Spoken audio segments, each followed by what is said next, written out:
In this video, we're going to go over a series of tips when it comes to Christmas lights. In particular, we're talking about optimizing the time efficiency when it comes to completing a Christmas light appointment. So here's a series of tips when it comes to how to best go about optimizing how long it takes to complete a Christmas light appointment. So first thing, the thing that's been consistent all throughout is, if we're working a two-man crew, there's a crew leader, there's a helper. The helper should always be, running out of the truck first thing after we park, getting the signage out, getting the equipment out, the lights, the safety stuff, whatever's applicable to that given appointment. Particularly, we're talking about Christmas lights, so that means the signage, the lights, the safety stuff, whatever it is.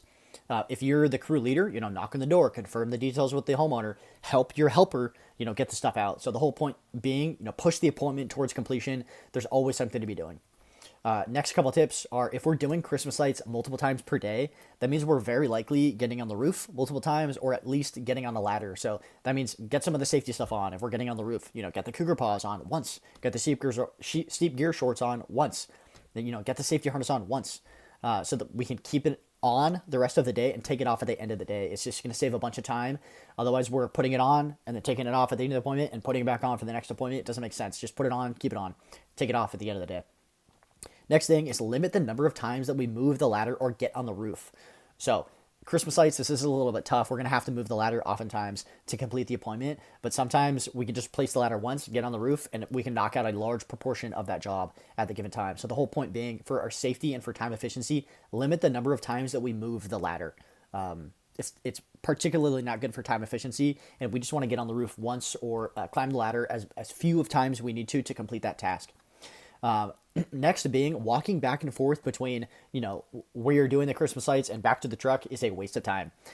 You're only walking back because you need to get some equipment that you probably forgot. Maybe you're getting a drink. You're totally fine to do that. Obviously, take a break. But walking back and forth between, installing the lights and going back to the truck to get something is not efficient.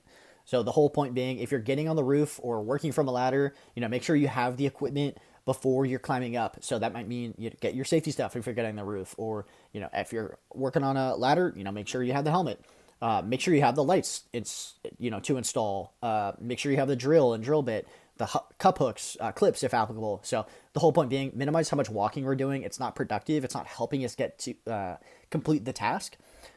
So if we're getting on a roof, on a ladder, working at all, make sure you have the equipment that's necessary for the job.